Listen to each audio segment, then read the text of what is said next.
আল্লাহ তাআলা বলেন অতি শীঘ্রই ওকে আমি আল্লাহ জাহান্নামের অগ্নিশিখায় প্রবেশ করাবো, অমরাত এবং তার স্ত্রীকেও।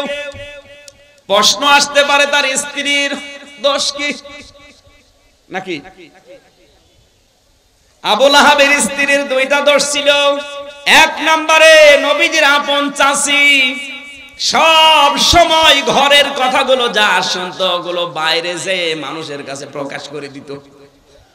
দুই নম্বরে নিজের স্বামীকে দিয়ে সব সময় নবীকে কি করে কষ্ট দেওয়া যায়, দুঃখ দেওয়া যায়, এই বুদ্ধি পরামর্শগুলো বাড়িতে বসে বসে স্বামীকে দিত। আজও বাংলাদেশে অনেকে টক শো করে দেখবেন, বসে বসে আল্লাহর নবীর বিরুদ্ধে কথা বলে। যারা আছে ওদেরকে আরো বলার জন্য উদ্বুদ্ধ করে। অত জোরে বলার দরকার নেই, আসতে বলে। আমার তো মনে হচ্ছে আপনি আবু লাহাবের স্ত্রী উম্মে জামিল, এই মহিলার ছোট বোন। আসতে বলে। আবু লাহাবের স্ত্রীর সবচাইতে মারাত্মক অপরাধ দুনিয়ায় ছিল এই মহিলা তালাতালি করা ভালোবাসতো। তালাতালি বোঝেন? বোঝেন না? একজনের কথা আরেকজনের কাছে লাগিয়ে সম্পর্ক নষ্ট করা। এটা তো এ নওগাঁয় নেই, আছে মানে এটা বেশি।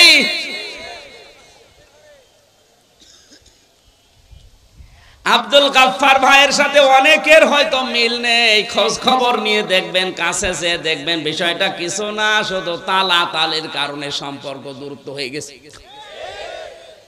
তালাতালি করা কত বড় মারাত্মক অপরাধ। আল্লাহর নবী বলেন যে এলাকায় মানুষ তালাতালি করে ওই এলাকার মানুষের দোয়া কবুল আল্লাহ বন্ধ করে দেয়। আমরা এত বিপদে পড়ার পরে দোয়া করলে কবুল হচ্ছে না, আমার মনে হয় তালাতালি করা কোন লোক এলাকায় আছে না? নেই। এটা মেয়েদের ভেতরে বসে এক জায়গায় বসলে শুধু আসতে বলে। আমি একটা হাদিস বলছি, এবার শুনেন, তিরমিজি শরীফের হাদিস। আল্লাহর নবী বলেন কিয়ামতের দিন আল্লাহ 5 প্রকার মানুষের দিকে ফিরে তাকাবেন না। আপনি কি লক্ষ্য করলেন কি বললাম? কিয়ামতের দিন 5 প্রকার মানুষের দিকে আল্লাহ ফিরেও তাকাবেন না। তার এক নম্বরে যারা তালাতালি করে দুনিয়ায়। কারা আছেন এই চরিত্রের হাত তোলেন তো।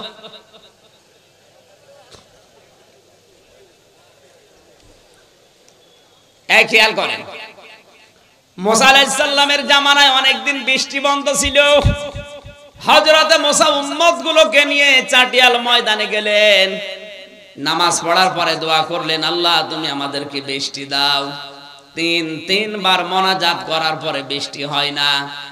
মুসা নবী রাগী নবী ছিলেন, তিনি রেগে গেলেন।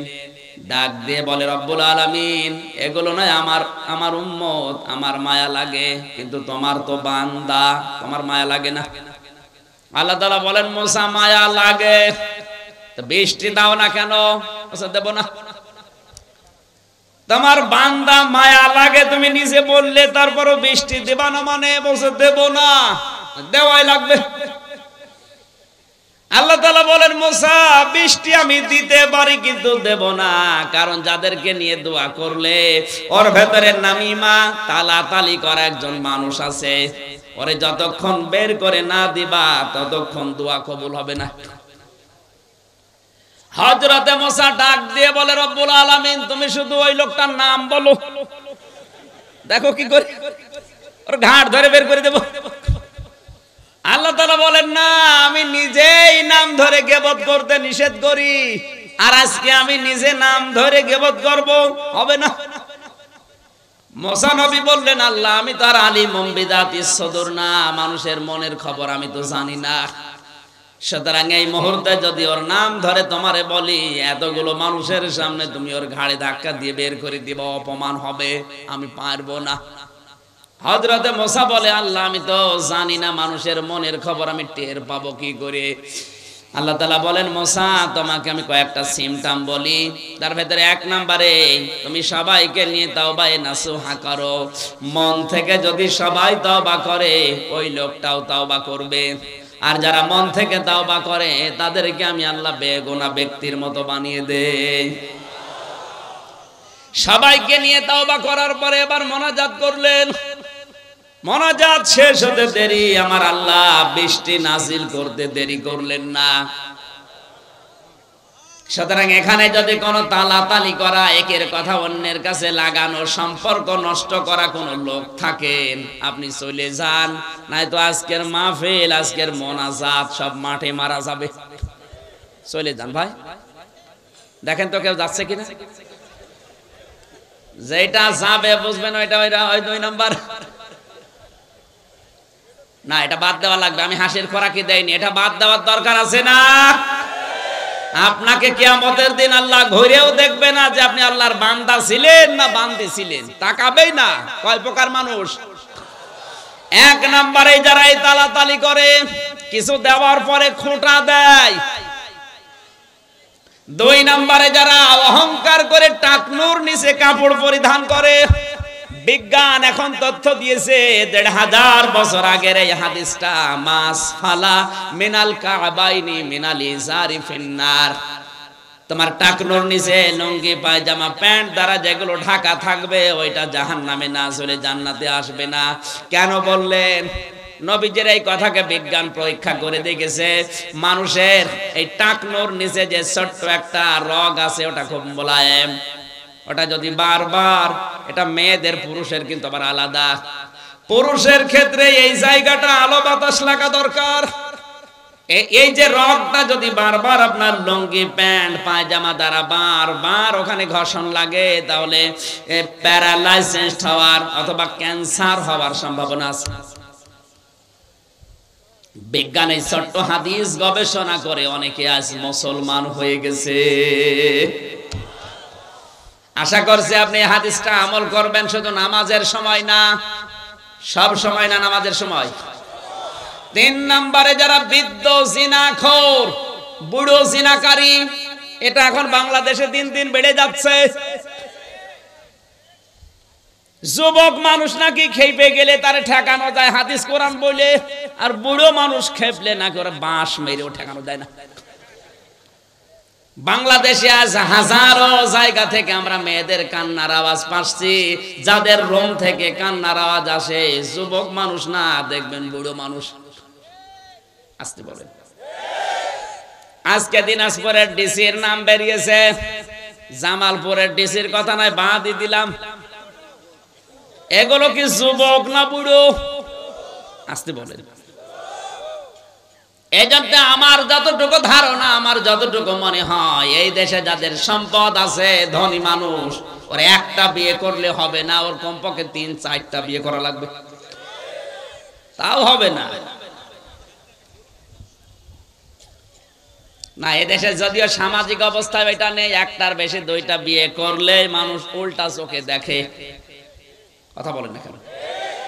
আব্দুল গাফফার সাহেবকে আল্লাহ যা দিয়েছে, যে সম্পদ, যে ক্ষমতা, যে প্রভাব প্রতিপত্তি, একটা বিয়ের পরে যদি 2টা বিয়ে করে, আমরা অনেকেই মনে করব নষ্ট হয়ে গেছে। ওনার দ্বারা এখন কিন্তু একটা না, আমার মনে হয় একটা বউ থাকে ঢাকায় আর একটা নজিপুরে থাকা দরকার। এই কথা বলছেন না? আজ হাজারো ধনী মানুষের চরিত্রগুলো আপনি লক্ষ্য করে দেখবেন, এদের যে চরিত্র, কিয়ামতের দিন আল্লাহ এদের দিকে তাকাবে না, কারণ অধিকাংশ বুড়ো মানুষ জিনাখোর। 4 নম্বরে অহংকারী ফকির। ফকির আবার অহংকারী হয়? আছে। ফকির অহংকারী বলতে এখানে কি বুঝলেন হাদিস? এই ফকির মানে যারা ভিক্ষা করে, এই ফকির না। এই ফকির হচ্ছে পৃথিবীর সব বান্দা বান্দি আমার আল্লাহর কাছে ফকির। এমন সময় কারেন্ট গেল, জেনারেটর নেই।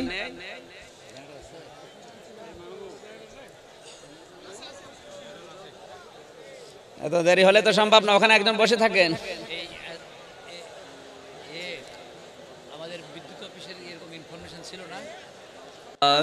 ইলাহা ইল্লাল্লাহ সুবহানাল্লাহ আলহামদুলিল্লাহ লা ইলাহা ইল্লাল্লাহ সুবহানাল্লাহ আলহামদুলিল্লাহ লা ইলাহা ইল্লাল্লাহ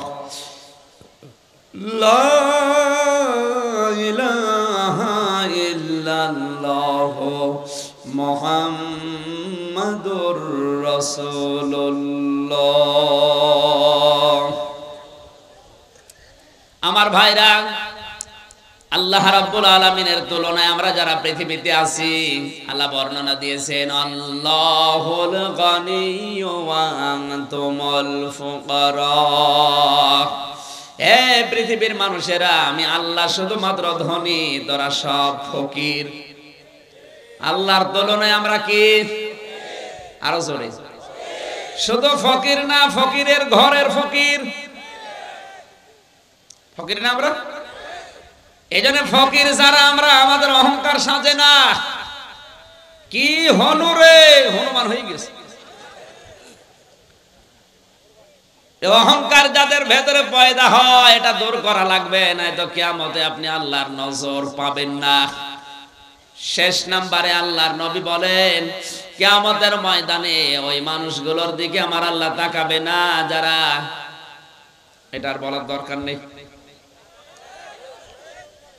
পৃথিবীতে যারা মিথ্যাবাদী প্রেসিডেন্ট, মিথ্যাবাদী যারা প্রধানমন্ত্রী, এদের দিকে আল্লাহ কিয়ামতের দিন তাকাবে না। এটা এই দেশে নেই, যে দেশে আছে ওই দেশে গেলে আমি বলবো। সুতরাং এই 5 প্রকার মানুষের নাম আমি হাদিসের ভেতরে পেয়েছি, তিরমিজি শরীফের হাদিস। আমরা যারা এর ভেতরে পড়ে না যাই, জোরে বলেন আমিন। আমার বন্ধুরা, তালাতালি করা লোক যারা আছেন, চরিত্র পাল্টান। এটা আবুল আহাবের স্ত্রী উম্মে জামিলের চরিত্র। এটা মেয়েদের ভেতরে যেহেতু বেশি সম্মানিতা মা বোনেরা, নবীজি মেরাজের রাত্রে জাহান্নামে মেয়েদেরকে বেশি দেখেছেন 2টা কারণে। 1 নম্বরে, মেয়েরা বিনা কারণে স্বামীর হুকুম ছাড়া এক বাড়ি থেকে আরেক বাড়ি সে গল্প করে। সে গল্প কোরআন হাদিসের না, শুধু তালাতালি আর স্বামীর বদনাম। এরকম বউ আছে কার হাত তোলেন তো? আলহামদুলিল্লাহ, এলাকায় এরকম মহিলা নেই। আবুল আহাবের কথা বলছিলাম। বিশ্বনবী মুহাম্মদ রাসূলুল্লাহর পেছনে এত বেশি লেগে থাকার কারণে আল্লাহ পাক তার নামে সরাসরি সূরা নাজিল করেছেন। কথা বলেন ঠিক কিনা? তার চাইতেও ভয়ঙ্কর তো কাফের ছিল, কিন্তু তাদের নামে তো আল্লাহ সূরা দেয়নি। যেমন আবু জেহেল, উতবা, শাইবা, মুগীরা, তাদের নামে কিন্তু আয়াত আছে, সূরা নেই। ওলীদ ইবনে মুগীরার নামে একটা আয়াত আল্লাহ দিয়েছেন, সূরা কলমের 13 নম্বর আয়াত, উতুল্লিম বাদা যালিকা সানিম। এতটুকু শেষ। কিন্তু এই লোকটার নামে সরাসরি আমার আল্লাহ কোরআনে কারিমে আয়াত দিয়েছেন, সূরা পর্যন্ত নাযিল করলেন। আবু জেহেলের নামে একটা আয়াত আছে মাত্র সূরা আলাকে, কিন্তু আয়াত সূরা নেই। আর এই লোকটার নামে আয়াত না সূরা? বলেন, এত বড় একটা সূরা আল্লাহ তার নাম দিয়ে, তার স্ত্রীর নাম দিয়ে নাযিল করলেন। তার মানে আল্লাহর কাছে আবু জেহেলের চাইতে আবু লাহাব আরো ঘৃণিত, নিকৃষ্ট। বলেন, অথচ এই লোকটা মারা যাওয়ার পর প্রত্যেক সোমবারের দিন শুধু এই 2টা আঙ্গুল, এই শাহাদত আঙ্গুল আর এই পাশেরটা মুখের ভেতরে নিয়ে একটু চোষা মারে, ওর ভেতরে শরবত আমার আল্লাহ জারি করে দেয়। তাফসীরের কিতাবে দেখলাম, কেন এত বড় অপরাধীকে আমার আল্লাহ এই শান্তি কেন দেয়? আল্লাহর নবী যেদিন জন্মগ্রহণ করে, বিশ্ব নবীর এই জন্মের কথা আবু লাহাবের এক দাসী, বাড়ির কাজের মেয়ে, এই মেয়েটি যে ডাক দিয়ে বলে, মালিক আমি জানি আপনার হুকুম ছাড়া বাইরে যাওয়া নিষেধ, কিন্তু আজকে আপনাকে আমি এমন একটা সংবাদ দেওয়ার জন্য এসেছি যেটা না দিয়ে আমি আর স্থির থাকতে পারলাম না। আপনার মরা ভাই আব্দুল্লাহর একটা এতিম সন্তান দুনিয়ায় এসেছে, আকাশের চাঁদের চাইতেও সুন্দর। আপনার ভাই থাকলে অনেক খুশি হতো, আবু লাহাব ওই দিন ডাক দিয়ে বলেছে, আমার ভাই থাকলে আনন্দ তো অনেক বেশি হতো, আমার ভাই যখন নেই, আমার মরা ভাই আব্দুল্লাহর এতিম সন্তানের সুসংবাদ যখন দিলে, তোমারে আজ খালি হাতে ফেরত দিতে পারি না। আজকে তোকে আমি একটা পুরস্কার দিলাম, এই দুইটা আঙ্গুল দিয়ে বলেছিল তোরে আমি আজাদ করে দিলাম, মুক্ত করে দিলাম। আল্লাহ পাকের কাছে এই বিষয়টা এত পছন্দনীয়, কারণ এই কথাটা করেছে, এই কাজটা করেছে ও নবীর পক্ষে। কার পক্ষে বলেন? এত বড় কাট্টা কাফের নবীর পক্ষে অবস্থান নেওয়ার কারণে এই যে দুই আঙ্গুল নিয়ে, এই জন্য কিয়ামত পর্যন্ত ওই দুইটা আঙ্গুল শুধু সোমবারের দিন একটু চষা দেবে, সর্বদা আমার আল্লাহ জারি করে দেবে। বারবার এত ডিস্টার্ব হয় কেন? আমার বন্ধুরা, আমরা অনেকেই বালাগাল উলাবে কামালিহি পড়ে। আমার তো মনে হয় অনেক মুসলমান এটাকে দরুদ শরীফ মনে করে পড়ে, অথচ এটা দরুদ না, এটা কোরআনেরও আয়াত না, হাদিসেও নেই, এটা একটা কবিতা। এটা কি বলেন না কেন? আমি বিশ্বের যতগুলো দেশ এবার ঘুরেছি, আমি যতগুলো দেশে ঘুরলাম, সব দেশে কম বেশি এই বাক্যটা চলে, বালাগাল উলা বিকামালিহি কাশাফাত দুজা বিজামালিহি হাসনাত জামিউ খিসালিহি সাল্লু আলাইহি ওয়া আলিহি। তাও মানুষ এমনি এমনি পড়ে না, মহব্বত দিয়ে, ভালোবাসা দিয়ে, দরদ দিয়ে পড়ে। কেন? এটা কিন্তু নবীজি নিজে লেখেন নাই, সাহাবী লেখেন নাই, লিখেছেন শেখ সাদী রাহমাতুল্লাহ আলাইহি। সারাটা জীবন বিভিন্ন কবিতা লিখেছেন। 120 বছর তিনি হায়াত পেয়েছিলেন। 30 বছর একাধারে তিনি ছোটবেলা থেকে জ্ঞান অর্জন করেছিলেন। বাকি 30 বছর তিনি ওই জ্ঞানকে বিতরণ করেছিলেন। বাকি 30 বছর তিনি বিভিন্ন দেশে সফর করেছিলেন। বাকি জীবনের শেষ 30 বছর তিনি হাজারো বই লিখেছিলেন। গরিষ্ঠা অবস্থা এর ভেতরে অন্যতম হচ্ছে এই চরণটা। কলম হাতে নিয়ে চিন্তা করলেন, পৃথিবীতে কত কিছু লিখলাম, কিন্তু নবীজির নামে আমি তো কিছু লিখতে পারলাম না। কলমটা হাতে নিয়ে তিনি এই 3টা চরণ লিখলেন, কিন্তু 4র্থ নম্বর লাইনটা তার আর মনে আসে না। তাহাজ্জুদের নামাজ আদায় করে যায় নামাজে ঘুমিয়ে গেলেন। গভীর রজনীতে বিশ্বনবী এসে ডাক দিয়েছে, সাদী কি লিখছিলে দেখাও। হযরত শেখ সাদী বলে, হে রাসূল, জীবনে বহু কবিতা লিখেছি, কোনোদিন আমার কলম থেমে যায়নি। আজকে আপনার নামে লিখতে গিয়ে দেখি 3য় নাম্বার লাইনের পরে আমার আর মনে আসে না। আল্লাহ আর নবী বলেন, সাদী কি লিখেছো আমাকে শোনাও। স্বপ্নের ভেতরে শেখ সাদী এই 3টা লাইন শোনালেন। নবীজি বললেন, সাদী কলম হাতে নাও। 4র্থ নম্বর লাইন আমি নবী নিজে বলি, তুমি লিখে নাও, সাল্লু আলাইহি ওয়া আলিহি। জোরে বলেন আল্লাহু আকবার। হযরত শেখ সাদী জীবনে কত কিতাব লিখলেন, ওগুলোর নামও কেউ জানে না অনেকে। গুলিস্তা বস্তার ভেতরে হাজারো চরণ আছে, কেউ কোনোদিন পড়েও দেখে না। অথচ এই 4টা লাইনের ভেতরে একটা লাইন মাত্র নবীজি নিজে বলেছিলেন। আল্লাহর নবীর নামে লেখার কারণে এটাকে আমার আল্লাহ চিরন্তন করে দিয়েছেন। বাংলার মুসলমানেরা, এজন্য আমাদের উচিত হবে কোন সময় যেন নবীজির আদর্শের উপরে, বিশ্ব নবীর কণ্ঠের উপরে তার আওয়াজ যেন আমাদের আওয়াজ উপরে না যায়। তার আচরণগুলো যদি আপনার খারাপ লাগে আপনি চুপ থাকবেন, যদি ভালো না লাগে চুপ থাকবেন। আপনি বিরুদ্ধে অবস্থান নিলে কখন আপনার ঈমান আমল ধ্বংস হয়ে যাবে আপনি টেরও পাবেন না। বারবার কারণ একবারের জেনারেটরে চালান।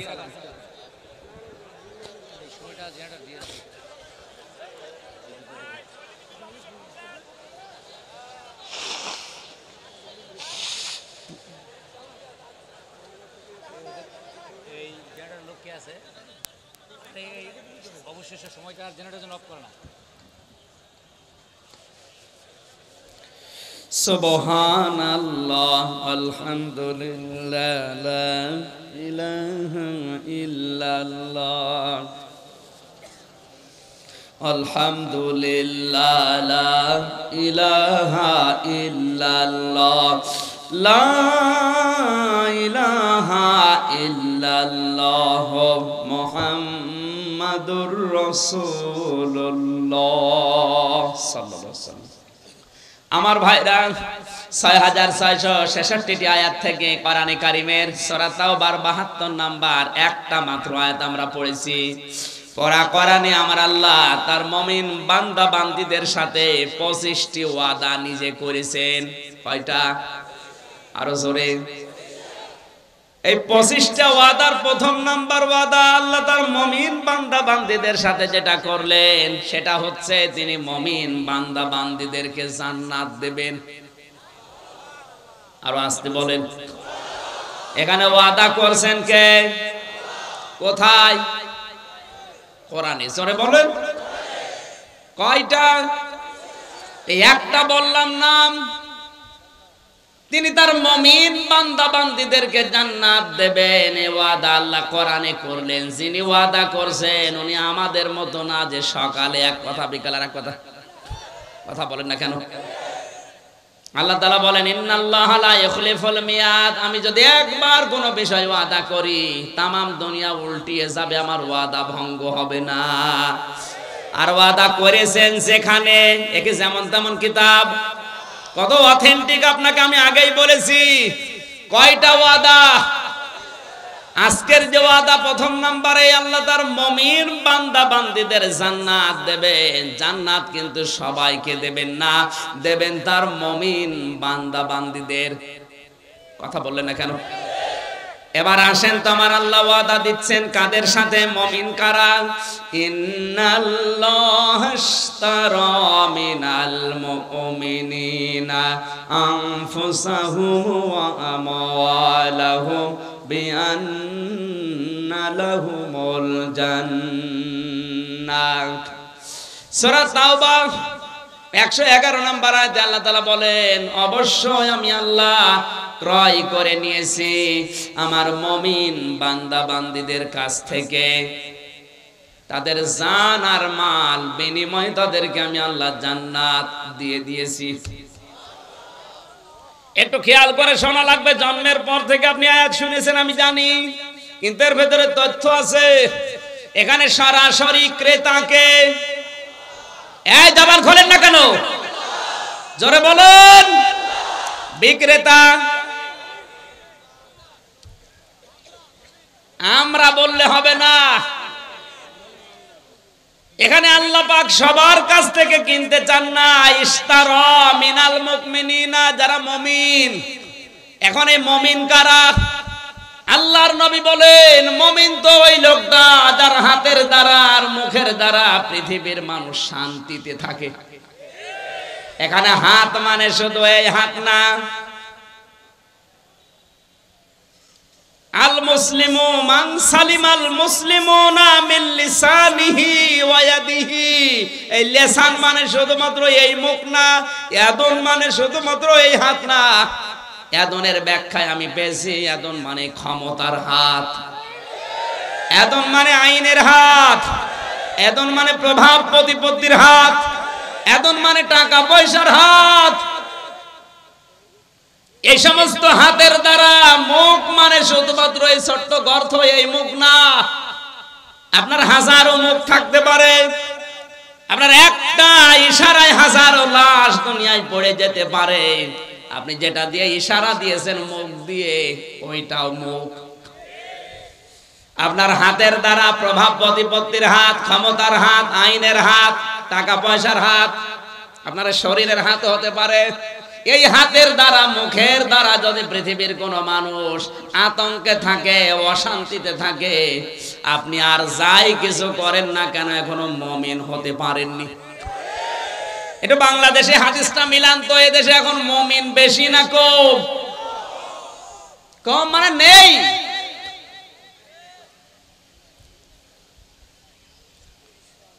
আমরা মনে করি এই দেশে 96% মুসলমান, এরপরেও দেশে ইসলাম কায়েম হয় না কেন?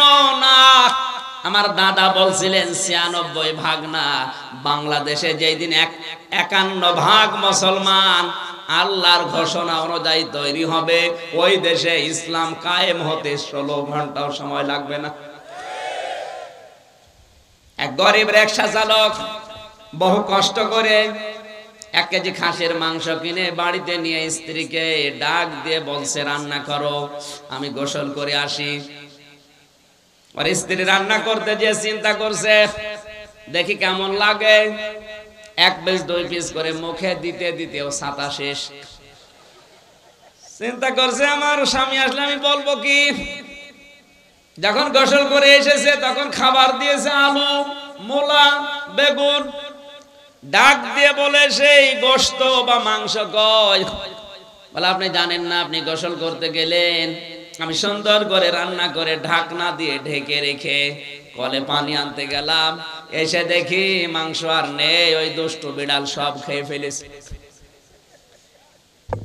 লোকটা চিন্তা করে ১ কেজি মাংস, শুধু গোসল করতে গেলাম, রান্না কমপ্লিট, ঢাকনা দিয়ে ঢাকাও শেষ, কলে পানি আনতে গেছে কয় মিনিট লাগে, এর ভেতরে ১ কেজি মাংস বিড়াল খেয়ে ফেলেছে।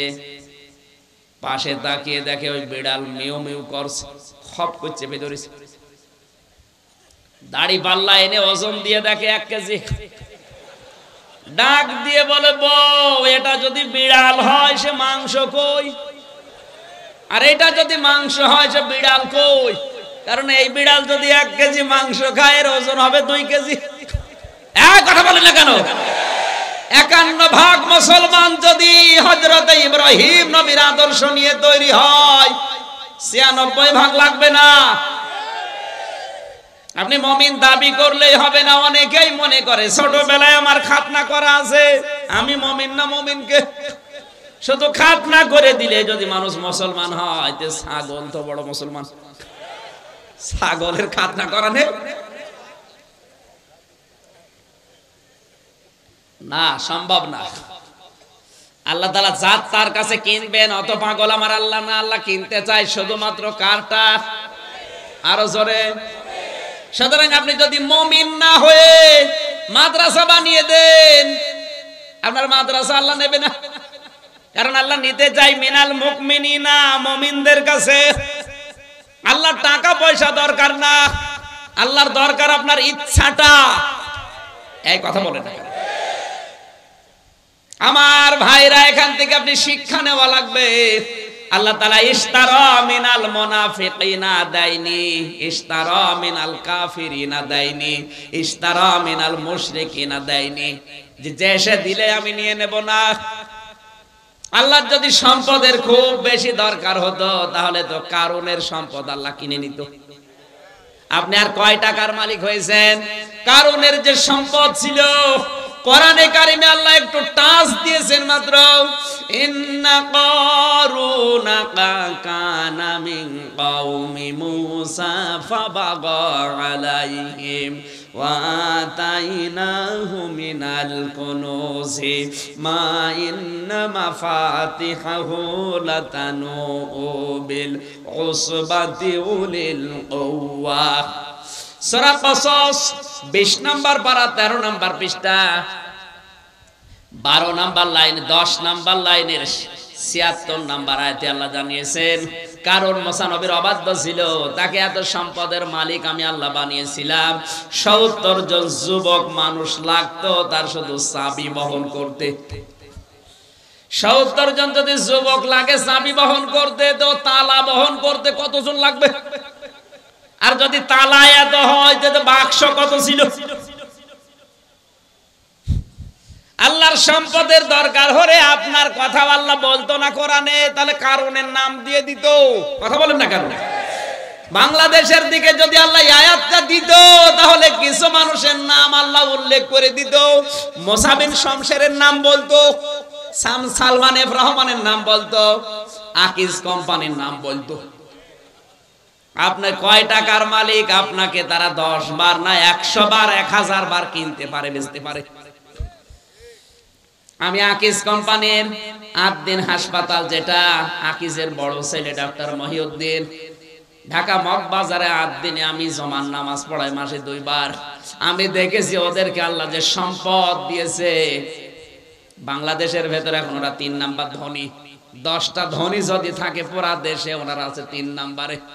আর আপনার তো নামই নেই আছে, তাহলে আপনি তো ওর ভেতরেই নেই।